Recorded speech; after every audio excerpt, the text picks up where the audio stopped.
हम लोग शुरू करेंगे जीओसी का पहला टॉपिक, दैट इज रेजोनेंस। क्या शुरू करेंगे? अभी रेजोनेंस क्या होता है इसको समझेंगे। कीर्तनकार में सर एक हिंदी बता देते मजा आ जाएगा। हिंदी है अनुना।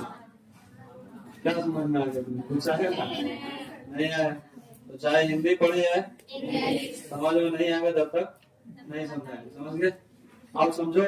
देखो एक बात समझ लेना है कि ऑर्गेनिक केमिस्ट्री सिर्फ एक ही बात पर चलता है, दैट इज क्या चलता है कि organic chemistry is the history of stability. Organic chemistry is the history of stability. History of stability मतलब ऑर्गेनिक केमिस्ट्री का सिर्फ एक कॉन्सेप्ट यह है कि ऑर्गेनिक केमिस्ट्री में सिर्फ स्टेबिलिटी चेक करे कि कौन सा कंपाउंड स्टेबल है, कौन सा कंपाउंड अनस्टेबल है। अगर वो अनस्टेबल है तो उसको स्टेबल कैसे बनाए, बोलो। अब क्वेश्चन है कि सर स्टेबिलिटी क्या है? तो अगर हम किताबी भाषा में बात करें तो स्टेबिलिटी का मतलब ये होता है कि वैसा या ऐसा बोले कि कोई स्पीशीज स्टेबल है, इसका मतलब यह हुआ कि उसकी एनर्जी कम होगा। जिसके पास एनर्जी सबसे कम होगा वो सबसे अधिक स्टेबल होता है, और जिसके पास एनर्जी सबसे ज्यादा होगा वो सबसे अनस्टेबल होता है। अभी तुमको बातें में समझ में आया होगा क्या बोलेंगे? किताबी बात आसान भाषा में समझो। जैसे मान लो अभी ठंडा का दिन, एक में पंखा चला, ठीक है, एक में बिना पंखा के रखे, ठीक, और एक में बहुत ठंडा है हीटर लगा। बताओ कौन सा रूम में जाए? हीटर वाला। क्यों? क्योंकि आपको उसमें कष्ट होगा। आरामदायक अवस्था को स्टेबल अवस्था बोलते हैं, अस्थायी अवस्था बोलते हैं स्टेबल। मतलब क्या हो गया कि जो भी आरामदायक अवस्था है वो स्टेबल है, और जो कष्टदायक अवस्था है वो। तो अगर एक रूम में फैन चला दिए, एक रूम में बिना फैन का और एक रूम में हीटर लगा दिए, तो बताओ सबसे अच्छा ज्यादा स्टेबल कौन? उसके बाद आप गर्मी में कर दे तो गर्मी भी काम फैन वाला। उसके बाद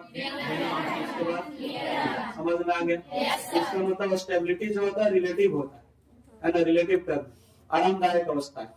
अब सुनो, जैसे अगर हम लोग को कोई ऑप्शन दे और हमको ये पूछे कि बताओ तुमको कहाँ जाना होगा, तो अपने विवेक से निर्णय ले लेंगे, जहाँ पर हमको आराम होगा वहां पर जाएंगे, बोलो।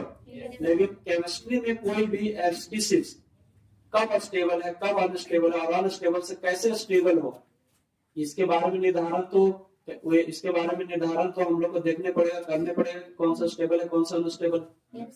और हमने क्या बोला कि ऑर्गेनिक केमिस्ट्री में हम लोग बस इतना ही चेक करेंगे कि कौन स्टेबल है, कौन अनस्टेबल। अनस्टेबल को स्टेबल कैसे बनाएंगे, मतलब जो कष्ट में उसको आराम में कैसे भेजे, बोलो। तो हम लोग केवल स्टेबिलिटी चेक करेंगे। तो बस स्टेबिलिटी मतलब इतना ध्यान रखना है कि जो आरामदायक अवस्था में हो, और अनस्टेबल का मतलब इतना ध्यान रखना है जो कष्ट में, बस इतना ही ध्यान। इसको और थोड़ा बेटर तरीका से समझाते हैं। जैसे अगर हम लोग यह पढ़े हैं कि पूरे पीरियोडिक टेबल में कितने ग्रुप होता है? 18 ग्रुप। 18 ग्रुप में से जो 18 ग्रुप में एलिमेंट होता है उसको कहते हैं इनर्ट गैस, अक्रिय गैस। कौन कौन अक्रिय गैस है? Helium, neon, argon, krypton, xenon और रेनॉन, है कि नहीं, बोलो। लेकिन helium, neon, argon, krypton, xenon और रेनॉन जो है वो रिएक्शन में पार्टिसिपेट, लेकिन विगरस कंडीशन में ज़ेनॉन और रेनॉन रिएक्शन करता है। और लोग बाद में पढ़ेंगे, ज़ेनॉन के कंपाउंड भी पढ़ना है, मेनली ज़ेनॉन पर फोकस रखेंगे। लेकिन अभी फिलहाल के लिए मान लेते हैं कि अभी फिलहाल मान लेते हैं कि इनर्ट गैस जो होता है रिएक्शन में पार्टिसिपेट नहीं, बस इतना मान लेते।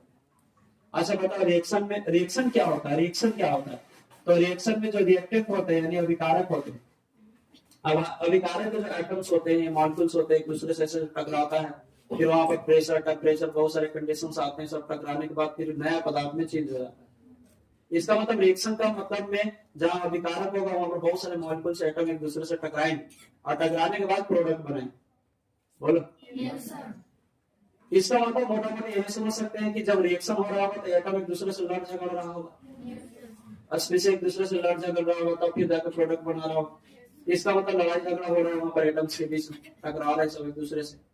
अब मान लो यहाँ पर 2-4 आदमी एक दूसरे से लड़ झगड़ रहा, या तो मुंह नाक खुलेगा या तो बुलाएगा। अच्छा बताओ मुंह नाक खुलना या बुलाना, आरामदायक अवस्था है कि कष्टदायक? लड़ाई झगड़ा करना तो कष्टदायक अवस्था है। अरे बोलो, तो जब रिएक्शन से जब एटम या मॉलिक्यूल रिएक्शन कर रहा होगा तो आराम में होगा कि कष्ट में? कष्ट में। लेकिन जब रिएक्शन कर लेगा तो उसके बाद एक स्टेबल कंपाउंड बनाएगा। इसका मतलब ऐसा समझो कि 18 ग्रुप के जो एलिमेंट है वो रिएक्शन में भाग, इसका मतलब लड़ाई झगड़ा नहीं करता, इसलिए। अच्छा, इधर जितना भी एलिमेंट है सब रिएक्शन में पार्टिसिपेट, यानी लड़ाई झगड़ा करता है।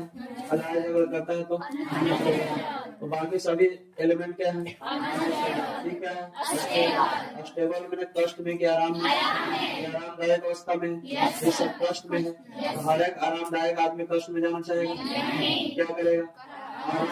कष्टदायक, जो कष्टदायक अवस्था में कहाँ जाना चाहेगा? मतलब अनस्टेबल क्या बनना चाहेगा? इतना क्लियर है?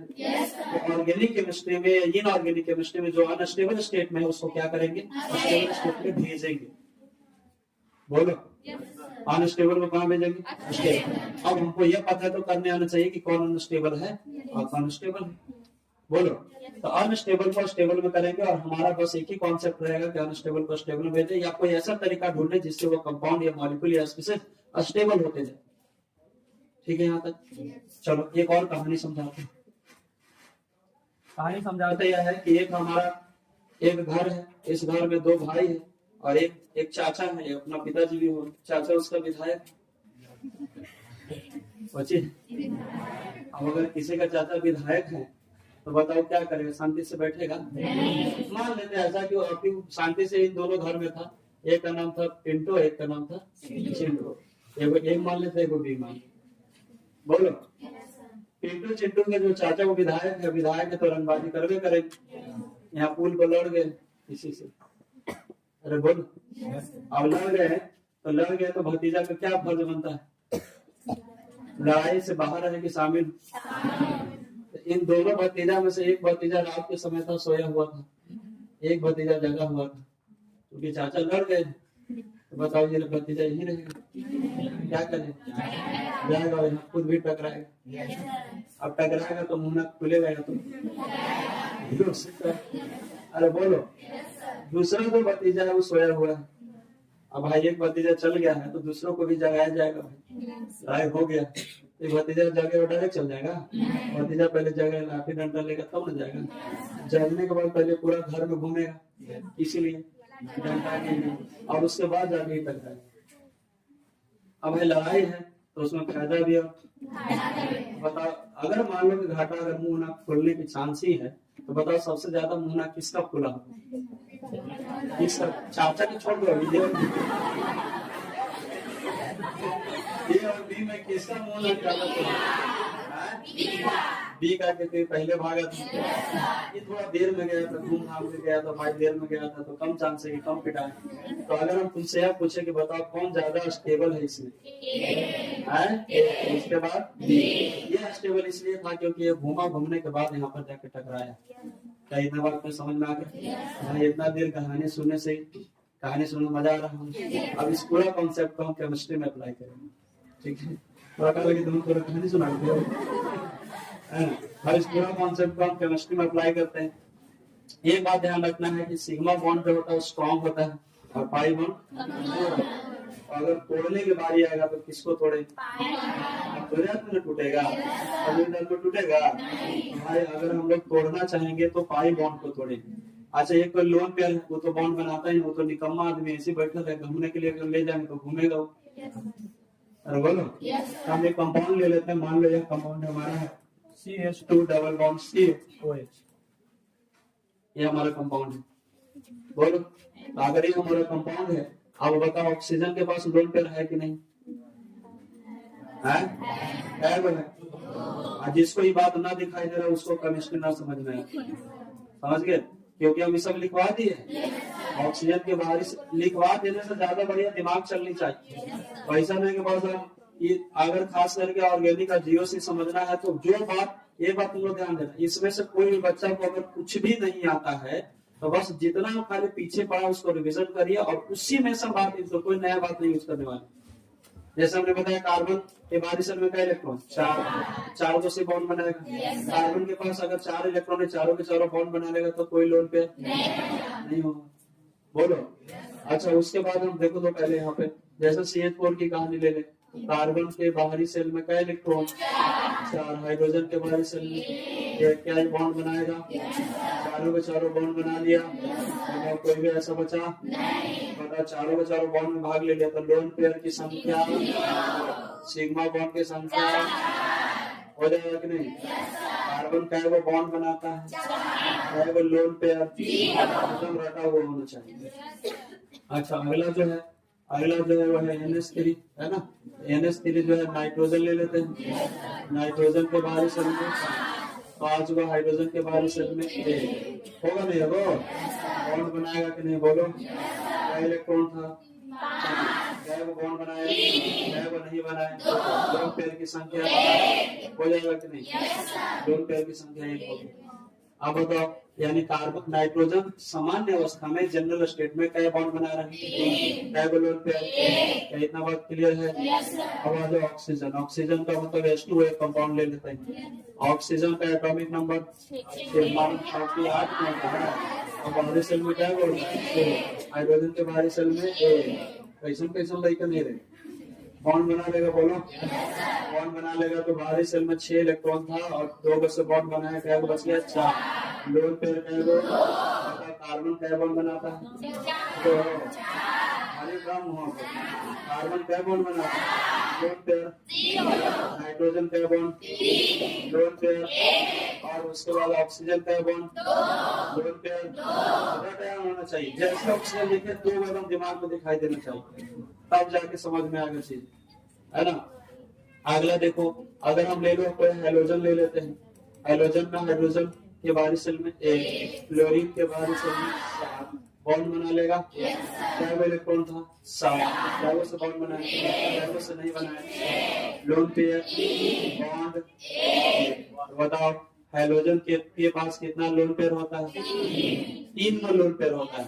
क्या वो बॉन्ड बनाता है, 1। कार्बन क्या बॉन्ड बनाता है, क्या वो लोन पेयर 0। ऑक्सीजन क्या बॉन्ड बनाता है, लोन पेयर। नाइट्रोजन क्या बॉन्ड, लोन पेयर। हाइड्रोजन क्या बॉन्ड, और क्या वो लोन पेयर। इतना बात क्लियर है। अब यहाँ से देखो, हमने बताया कि सिग्मा बॉन्ड जो होता है, सिग्मा बॉन्ड जो होता है वो स्ट्रॉन्ग होता है। सिग्मा बॉन्ड को हम कभी तोड़ नहीं सकते, तो बस ये कौन, और निकम्मा आदमी कौन है, लोन पेयर, क्योंकि बॉन्ड बनाने भाग। यानी हमारे पास 2 आदमी बैठा हुआ है, लोन पेयर और एक पाई बॉन्ड। अगर हम चाहेंगे तो इसको तोड़ सकते हैं। बोलो। अब समझो, अगर हम मान लो कि हमारा एक कंपाउंड है, एक घर है, इस घर में लोन पेयर और पाई इलेक्ट्रॉन नाम के 2 भाई, जैसे A और B लिए थे। बोलो, जो हम लोग कहानी छोड़े थे वहां। और यहाँ पर मान लीजिए विधायक चाचा है, इनसे लड़ना है, मान लेते हैं कि आपके चाचे से लड़ना है। अरे बोलो, तो यह कोई XYZ से रिएक्शन कर रहा है, तो बताओ, अगर यह रिएक्शन कर रहा है तो एक तरीका है कि डायरेक्ट जाके लड़ जाए, और एक तरीका है कि घूम घाम पे लाठी उठी खोजने के बाद लड़े। तो बताओ कौन तरीका स्टेबल है, घूम घाम पे घूमने से ये तरीका स्टेबल। इसका मतलब अगर हम किसी कंपाउंड में लोन पेयर और पाई इलेक्ट्रॉन का मतलब पाई बॉन्ड, अरे को सिग्मा एगो पाई है, तो पाई बॉन्ड में बनाने में जो भाग लिया होगा उसको पाई इलेक्ट्रॉन कहेंगे। तो यहाँ पर क्या पाई इलेक्ट्रॉन होगा, तो एक बॉन्ड है तो 2 पाई इलेक्ट्रॉन होगा, बाकी सब सिग्मा इलेक्ट्रॉन होगा। सिग्मा इलेक्ट्रॉन को एक जगह से दूसरी जगह पर लिए नहीं जा सकते, क्योंकि स्ट्रॉन्ग बॉन्ड बना तो उसको तोड़ नहीं सकते। तो बताओ, अगर ये लोन पेयर ऑफ इलेक्ट्रॉन या पाई इलेक्ट्रॉन डायरेक्ट जाके रिएक्ट करे तो वही स्थिति होगा जैसा कि A और B के कहानी में B किया था। और अगर इसको घूम घाम के पूरा घर में घूम घाम पे जाएगा तो एक ही कहानी होगी। ज्यादा स्टेबल कौन है, तो बताओ कौन सा काम कराना इसको स्टेबिलिटी की ओर ले जाता है, डायरेक्ट रिएक्ट करना कि घुमाना। अच्छा बताओ, घुमाने से अनस्टेबल होगा कि स्टेबल। हमने बोला था कि ऑर्गेनिक केमिस्ट्री में पूरी तरह से हम लोग स्टेबिलिटी पर फोकस रहेंगे, यानी वह सारा काम करेंगे जिससे वह कंपाउंड अनस्टेबल होगा कि स्टेबल। क्लियर है। तो अगर हम इस कंपाउंड के अंदर ही लोन पेयर ऑफ इलेक्ट्रॉन और पाई इलेक्ट्रॉन को एक जगह से दूसरी जगह घुमाते रहे तो इससे उस कंपाउंड की स्टेबिलिटी बढ़ेगी। अरे बोलो यार। एक चीज और समझाते हैं, अगर मान लो रूम में दोनों गेट बंद करके मारना शुरू कर दो, मान लो लाठी ना, लाठी तो फेंकना शुरू कर दो, तो बताइए इसमें भागेगा? अब भाई ये रूम है, अगर इधर लाठी लेके दोनों भागे, वो जाएंगे, भागेंगे, इसी में घूमेगा। और ऐसा करते हैं कि लाठी ले और गेट खोल दे, पूरा गेट खोल दे, तो बता लाठी लेके मारना शुरू करेंगे तो दूसरा रूम में जाना शुरू कर देगा। तो अगर लाठी रूम बंद करके मारे तो एक ही में घूमेगा, इसको कहेंगे इंट्रा मॉलिक्यूलर।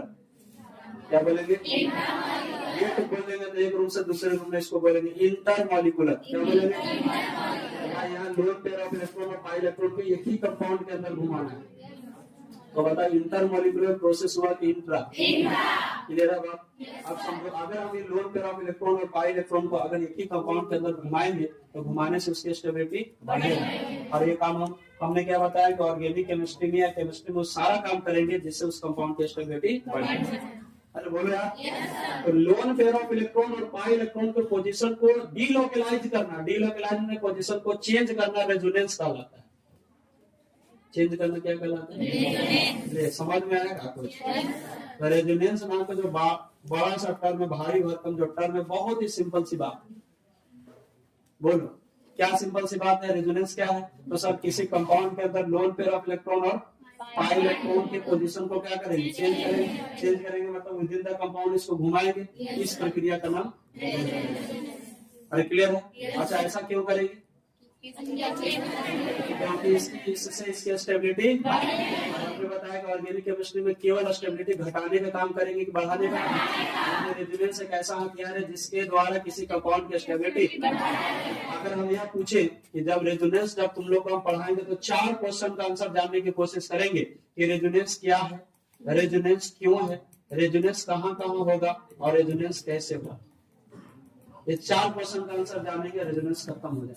तो अगर हम तुमसे पूछे कि रेजोनेंस क्या है, बता सकते हैं? पहली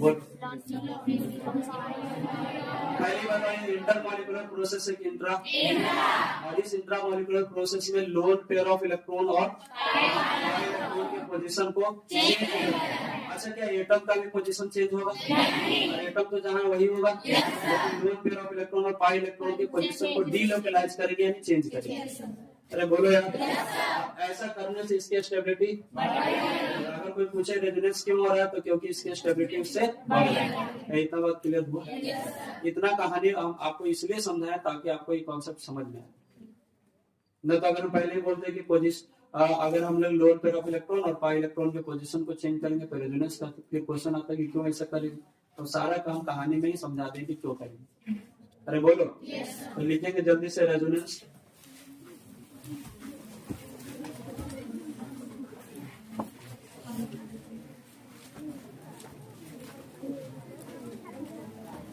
रेजोनेंस को हिंदी में अनुनाद बोलते हैं। देखो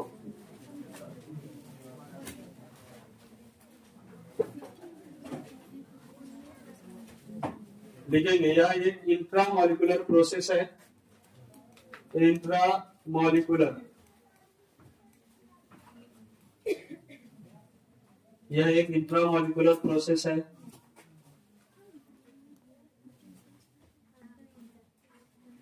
यह एक इंट्रामॉलिक्यूलर प्रोसेस है जिसमें लोन पेयर ऑफ इलेक्ट्रॉन, यह एक इंट्रामॉलिक्यूलर प्रोसेस है जिसमें लोन पेयर ऑफ इलेक्ट्रॉन, या pi electron, lone pair of electron या पाई इलेक्ट्रॉन का position, lone pair of electron या पाई इलेक्ट्रॉन का पोजीशन चेंज होता है। लोन पेयर ऑफ इलेक्ट्रॉन या पाई इलेक्ट्रॉन का पोजीशन क्या होता है? चेंज होता है। हो गया? तथा एटम का पोजीशन चेंज नहीं होता है। तथा एटम का पोजीशन चेंज नहीं होता है।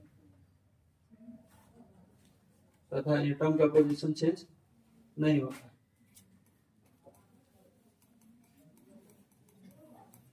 हो गया? बोलो। अब समझो, इसमें लोन पेयर ऑफ इलेक्ट्रॉन है कि नहीं? देखो तो बोलो, यहाँ पाई इलेक्ट्रॉन है, अब इसके पोजीशन को चेंज करें। क्यों करेंगे? क्योंकि ऐसा करने से इसकी स्टेबिलिटी बढ़ेगी। क्वेश्चन, इसकी स्टेबिलिटी बढ़ेगी। क्वेश्चन यह है कि सर कैसे चेंज किया जाएगा, कहाँ जाएगा, कहाँ नहीं जाएगा, ये सब तो हम धीरे धीरे सीखेंगे। लेकिन पहले ये समझो कि जिस भी कंपाउंड में रेजोनेंस होगा वह कंपाउंड अनस्टेबल होगा कि स्टेबल। अब क्वेश्चन ये है कि क्या सभी कंपाउंड में रेजोनेंस होंगे या सभी कंपाउंड में रेजोनेंस नहीं होगा। मतलब इसको हम लोग यह समझने पड़ेंगे कि कौन कौन से कंडीशन होगा तो रेजोनेंस होगा और कौन से कंडीशन होगा तो रेजोनेंस नहीं होगा। मतलब और आसान करें तो कौन कौन से कंपाउंड में कहाँ कहाँ रेजोनेंस है और कहाँ कहाँ रेजोनेंस नहीं है, इसके लिए इसका कंडीशन जानने पड़ेगा, है ना। तो कंडीशन फॉर रेजोनेंस, रेजोनेंस होने की condition, condition for resonance, resonance होने की कंडीशन। अच्छा बताओ, लोन पेयर बोलेंगे तो समझ में आएगा, पाई इलेक्ट्रॉन बोलेंगे तो समझ में आएगा, सिग्मा इलेक्ट्रॉन बोलेंगे तो समझ में आ जाएगा। बस इतना ध्यान रखना। पहला कंडीशन है, देखो पहले लिखो तो कंपाउंड शुड बी प्लेनर और नियरली प्लेनर, ऐसे अंग्रेजी में लिख लेना इसका। कंपाउंड शुड बी प्लेनर, चुपचाप लिखो, प्लेनर और nearly planar. Compound should be planar और नियरली प्लेनर। अगला जो पॉइंट है, compound should be conjugated, compound should be conjugated. Conjugation का क्या मतलब है, इसको समझते हैं? नहीं उतारे हो, नहीं उतारो। और हुआ और nearly planar,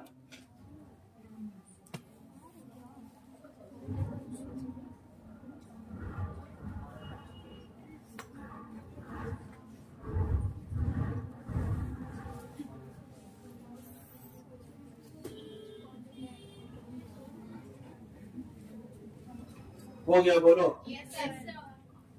compound should be planar और नियरली प्लेनर। दूसरा है कंपाउंड शुड बी कंजुगेटेड।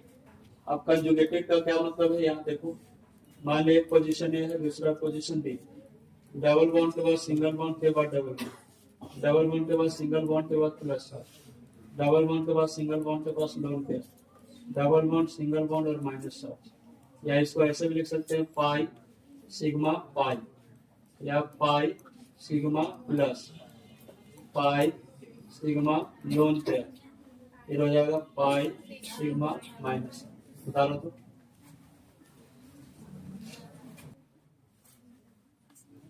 हो गया।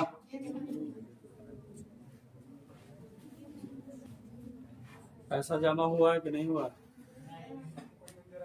कोई नहीं दे रहा है। हाँ, ये वाला लोग शुरू से ना तुम लोग बोल रहे थे, सब बहुत सुनाएगा, कितने लगे, सब अधिकांश बोलेगा कि हम गांव में कर रहे हैं ना, और गांव में भी कर रहे हो, यहाँ कोचिंग पर भी हो रहा है, तो गांव में भी दीजिए, कोचिंग पर भी दीजिए, सिंपल सी बात है ना। तो ये हम बोले ना तुम लोग कि तो लड़कन जोड़ देता कि इतना लड़कन है, इतना पैसा आ जाएगा, लेकिन एकदम एक से एक नाटक होता है ना। पहले क्या करना है, पहले जो जो जिसको पैसा जमा करने के लिए बोले हैं, पहले सबका नाम लिखेगा और सबका डेट लिखेगा, पहला देगा। गांव में अगर आप कर रहे हैं तो ये पैसा दीजिए, समझ गया ना। गांव में भी करिए और यहाँ भी करिए, दोनों जगह करिए। गांव में हमेशा करते रहिएगा, है ना। गांव वाला तो और ज्यादा देना चाहिए। हो गया, गांव वाला जो गांव में कर रहा है और यहाँ भी कर रहा है, वहां से चंदा जमा करके क्या हो गया, उतार लिया। बोलो, सुना है बात नहीं? पहले सुनो और सुनो। यहाँ पर पहला शब्द है कि प्लेनर, क्या है? तो जो बच्चा हाइब्रिडेशन पढ़ा है, शांत हो जाओ, जो बच्चा हाइब्रिडेशन पढ़ा है तो उसमें बताए होंगे कि अगर एसपी होगा तो लीनियर होता है, sp2 होगा तो ट्रायंगुलर प्लेनर। प्लेनर शब्द का मतलब है कि हाइब्रिडेशन sp2 होना चाहिए, और अगर वो sp2 ना है तो रेजोनेंस कराने के बाद sp2 हो जाए। अगला शब्द लिखे नियरली प्लेनर। नियरली प्लेनर का मतलब अगर वो sp2 ना है तो रेजोनेंस के बाद sp2 बन जाए। देखो लिखल होगा कहीं पर, है ना। सुनो, हम लोग हाइब्रिडेशन पढ़े थे तो ये पढ़े थे कि सिग्मा बॉन्ड और लोन पेयर की संख्या को जोड़ देना है, और अगर ये 2 आ जाएगा तो sp लिखाएगा, पढ़ेगा वापस 3 आ जाएगा तो 4 आ जाएगा तो 5 आ जाएगा तो sp4 sp3 6 आ जाएगा, sp3 7 आ जाएगा, और इसका ज्योमेट्री कैसा होगा, शेप कैसा होगा, वो सिग्मा बॉन्ड और लोन पेयर की संख्या पे डिपेंड करता है। ये सब हम लोग बढ़िया से डिस्कस भी किए थे। तो जिसका वाइब्रेशन sp2 होगा ट्रायंगुलर प्लेनर होगा, अगर तीनों का तीनों सिग्मा बॉन्ड हो। जिस बच्चा को ये बात न बुझा रहा, मान लो कि ऐसा कुछ होता है ना, अभी तो हम कुछ कर नहीं सकते, अभी चूंकि रेजोनेंस पढ़ा रहे हैं, आज इसको बुझाता है वो ठीक है, सुना बात नहीं करो। कोई लगा अगर हाइब्रिडेशन अभी नहीं भी आता फिलहाल तो कोई ज्यादा तनाव नहीं लेना है, हो जाएगा काम। देखो सुनो, जहां पर काम नहीं चलेगा वहां पर बात की जाएगी। जैसे एक हमारा एक क्वेश्चन है, ठीक है, यहाँ तक देखो कार्बन का यह बॉन्ड देखो तो 2 हाइड्रोजन के साथ बनाना है, एक डबल बॉन्ड, तो डबल बॉन्ड में एक सिग्मा और एक पाई, डबल बॉन्ड में एक सिग्मा और एक पाई होता है, डबल बॉन्ड में एक सिग्मा और एक पाई, ठीक है। अच्छा उसके बाद फिर समझो, हाँ सर, हेलो 5 मिनट में कॉल कर, हाँ करेंगे। हाँ सुनो, तो हम यह बता रहे थे कि डबल बॉन्ड है, सिंगल बॉन्ड और क्या है, लोन पेयर। हाँ इसकी बात हो रही थी कार्बन की। कार्बन कितना बॉन्ड बनाता है, 4। 2 हाइड्रोजन के साथ 2 यहाँ बनाया, हाइड्रोजन के साथ सिंगल बॉन्ड होगा, सिंगल बॉन्ड में सिग्मा बॉन्ड, 2 सिग्मा बॉन्ड वहां से, और एक डबल बॉन्ड में एक सिग्मा और एक पाई। यहाँ ध्यान देगा तो केवल सिग्मा बॉन्ड और लोन पेयर चाहिए, कार्बन को कोई लोन पेयर, सिग्मा बॉन्ड यहाँ 3 वही मिलेगा, 3 लोन पेयर और 0 सिग्मा बॉन्ड, टोटल 3 होगा हाइब्रिडेशन। इसका मतलब इसके हाइब्रिडेशन कितना है, sp2, इसकी भी क्या है, sp2, और ये अभी sp2 ना है। देखो एक सिग्मा और एक यहाँ से 2 हाइड्रोजन है तो 2 यहाँ से 2 1 3 और एक लोन पेयर, 4 हो गया, और 4 हो गया तो क्या हो जाएगा, sp3, लेकिन जब इसका रेजोनेंस कराएंगे तो sp2 हो जाएगा। ये नियरली प्लेनर है, बोलो। तो पहला हमने बताया कि कंपाउंड शुड बी प्लेनर और नियरली प्लेनर, तो प्लेनर का मतलब हाइब्रिडेशन में sp2, तो बताओ तो लगभग sp2 है कि नहीं, और ये तो बन जाएगा फिर। ये हमारा पहला कंडीशन फुलफिल कर रहा है। पहला कंडीशन तुम लोग को ध्यान नहीं, अगर नहीं है तो होता है। दूसरा याद रखना, दूसरा है कि कंजुगेटेड होना चाहिए। कंजुगेशन कैसे याद रखेंगे, पहला करे डबल बॉन्ड के बाद फिर सिंगल बॉन्ड के बाद डबल बॉन्ड, इसको बोलेंगे कंजुगेटेड है, नहीं रेजोनेंस होगा। डबल बॉन्ड के बाद सिंगल बॉन्ड के बाद प्लस साथ रहे तो इसका मतलब रेजोनेंस होगा। डबल बॉन्ड के बाद सिंगल बॉन्ड के बाद माइनस रहे, रेजोनेंस होगा। डबल बॉन्ड के बाद सिंगल बॉन्ड के बाद लोन पेयर रेजोनेंस होगा। समझ में आ रही होगी।